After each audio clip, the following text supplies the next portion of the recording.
안녕하세요. 황서방입니다. 오늘 전해드릴 이야기는 상견례 자리에서 예비 시아버지가 무릎을 꿇은 믿기 힘든 이야기입니다. 가족이 된다는 건 단순한 인연이 아니라 때로는 과거의 상처를 함께 껴안는 일인지도 모릅니다. 함께 들어보시죠. 안녕하세요. 황서방님. 저는 오늘 제 인생에서 가장 충격적인 하루였던 그날의 이야기를 해보려 해요. 바로 제 상견례 날, 그날 저희 가족과 예비시댁이 마주 앉은 자리에서 15년 전의 비밀이 밝혀졌습니다. 그리고 그 자리에서 예비 시아버지가 제 앞에 무릎을 꿇으셨죠. 전날 밤 전 잠을 거의 못 잤어요. 헤어스타일, 화장, 옷, 신발 하나하나 꼼꼼히 체크하며 어머니와 둘이 거울 앞에 앉아 걱정을 나눴습니다. 너무 말 많이 하지 마. 조용하고 예의 바르게만 있어. 엄마 나 너무 떨려. 괜히 실수할까봐. 엄마는 제 손을 꼭 잡으며 말했어요. 괜찮아. 내가 어떤 아이인지 엄마는 알아. 당당하게 있어. 장소는 도심 외곽의 조용한 한정식 집이었습니다. 남자친구가 직접 예약한 곳이었죠. 먼저 도착해 있던 우리는 예비시댁 가족이 문을 열고 들어오는 걸 봤어요.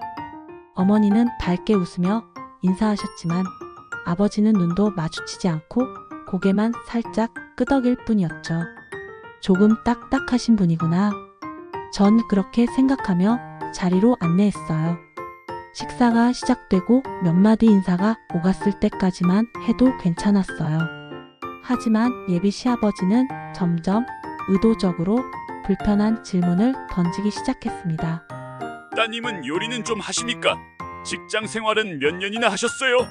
요즘은 여자도 혼수 많이 준비한다던데 어느 정도 생각하고 계십니까? 그 말들이 전부 공격적인 톤은 아니지만 분명 불쾌한 뉘앙스였어요. 우리 아버지는 최대한 웃으며 받아 넘기셨고 어머니는 제 무릎 아래로 손을 살짝 얹어 조용히 다독였죠. 남자친구는 식은땀을 흘리며 물잔만 자꾸 들이켰어요. 아버지 그만하시죠.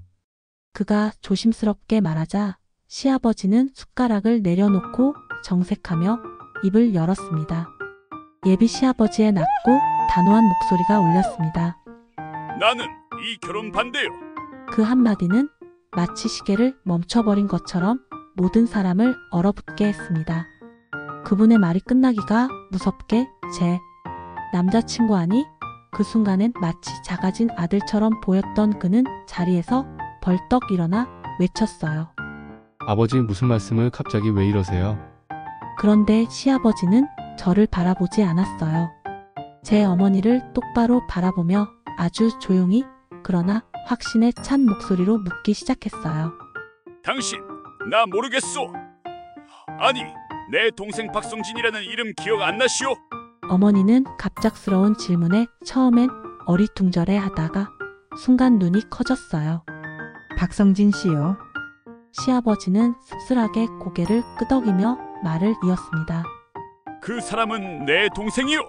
당신과 연애했던 그때 그 일로 집안이 뒤집혔소.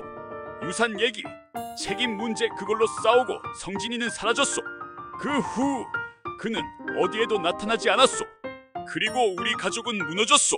식탁 위에 놓여있던 뜨거운 국에 김조차 그 순간은 식어버린 것처럼 느껴졌습니다. 저희 가족은 말문이 막혔고 제 어머니는 조용히 그러나 분명한 떨림으로 입을 열었습니다. 성진 씨가 그분이 당신 동생이었군요. 어머니는 눈을 감고 한참 숨을 고르더니 고개를 천천히 끄덕였습니다. 그 사람을 전 잊지 못했어요. 우린 정말 서로 사랑했고 같이 미래를 꿈꿨어요. 하지만 그의 부모님께선 제가 이혼녀라는 이유로 심지어 아이가 있다는 이유로 받아들이지 않으셨죠. 그녀의 손이 제 손 위로 천천히 얹혔습니다. 그 아이가 바로 너야, 딸아. 그 순간 전 온몸이 굳었고 시아버지는 눈을 가늘게 뜨며 되물었습니다. 그러니까 성진이는 내가 있는 걸 알고 있었던 거요? 어머니는 고개를 저었습니다. 아니에요. 그날 저와 마지막으로 다툰 후 그는 저를 떠났어요. 그도 분명 고민이 많았을 거예요. 그런데 저는 그가 사고라도 당한 줄만 알았어요. 그렇게 연락이 끊기고 경찰에도 실종 신고를 했지만 결국 아무 소식이 없었죠. 예비 시아버지는 한 손으로 얼굴을 감싸며 낮게 탄식했습니다. 성진이는 그런 얘기를 한 적 없었어. 그가 책임을 피하려 한 줄만 알았는데 이런 진실이 있었다니. 그의 눈동자에는 15년간 쌓였던 오해와 원망이 허물어지고 있는 듯한 슬픔이 고여 있었습니다. 그리고 아무도 그 자리에서 말을 이을 수 없었습니다. 식사, 젓가락, 그런 건 이미 아무도 생각하지 않았죠. 오직 남은 건 오래된 진실이 어긋난 인연 위에 얹히는 장면뿐이었습니다. 그 순간 방 안에 있던 누구도 입을 떼지 못한 채 숨만 죽이고 있었습니다. 무겁고 축축한 공기 속에서 갑자기 의자 끄는 소리가 났습니다. 저 죄송합니다. 남자친구가 자리에서 조용히 일어나 저를 한번 바라본 뒤 아버지 쪽이 아닌 제 부모님 앞에 무릎을 꿇었습니다. 그의 두 무릎이 바닥에 닿는 순간 제 심장도 덜컥 내려앉는 듯 했습니다. 이 모든 상황이 얼마나 충격적이고 버거우신지 잘 압니다. 하지만 저는 진심으로 이 사람과 인생을 함께하고 싶습니다. 지금 이 순간을 피하고 싶지 않습니다. 그의 목소리는 흔들렸지만 단 한 글자도 떨리지 않았습니다. 그건 사랑하는 사람을 지키려는 단단한 결의였죠. 그는 고개를 들어 제 아버지를 바라보며 말했습니다. 아버님, 어머님, 저는 이분을 사랑합니다. 그 어떤 과거든 누구의 상처든 함께 짊어질 준비가 되어 있습니다. 그러니 이 결혼을, 이 사랑을 반대하지 말아주십시오. 그 모습을 보던 저희 아버지는 천천히 한숨을 쉬며 말했습니다. 참 고든 청년이구만. 이 상황에서 누굴 원망하기 전에 내가 먼저 책임을 내려놓지 않는 게 정말 대단하네.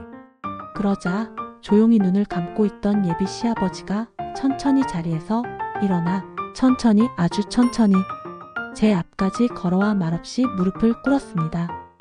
내가 너무 어리석었어. 그는 제 앞에서 고개를 푹 숙인 채 아주 낮은 목소리로 말했습니다. 처음 당신을 봤을 때 난 동생의 그림자만 봤소. 당신이 아니라 그 시절의 상처만 봤소. 이 어린 사람에게 감당할 수 없는 무게를 안겨 미안하오. 그는 이어서 제 어머니 쪽을 향해 고개를 돌렸습니다. 당신에게도 사과하오. 그때 동생이 왜 떠났는지 이제야 알겠소. 그 진실을 15년이나 미뤄왔다는 게 이토록 무겁네요. 그 순간 식탁 위에 흐르던 고요한 긴장감이 눈물과 숨결로 풀어졌습니다. 제 어머니는 조용히 고개를 끄덕이며 말씀하셨어요. 우린 다 누군가의 자리를 대신할 수 없는 사람들이죠. 하지만 지금 우리 아이들이 시작하려는 산만은 누구의 그림자도 드리우지 않았으면 좋겠네요. 그날 상견례는 끝나지 않았습니다. 식사가 끝나고도 우리는 함께 차를 마셨고 웃었고 울었습니다. 예비 시아버지는 돌아가는 길에 제 손을 꼭 붙잡고 말했습니다.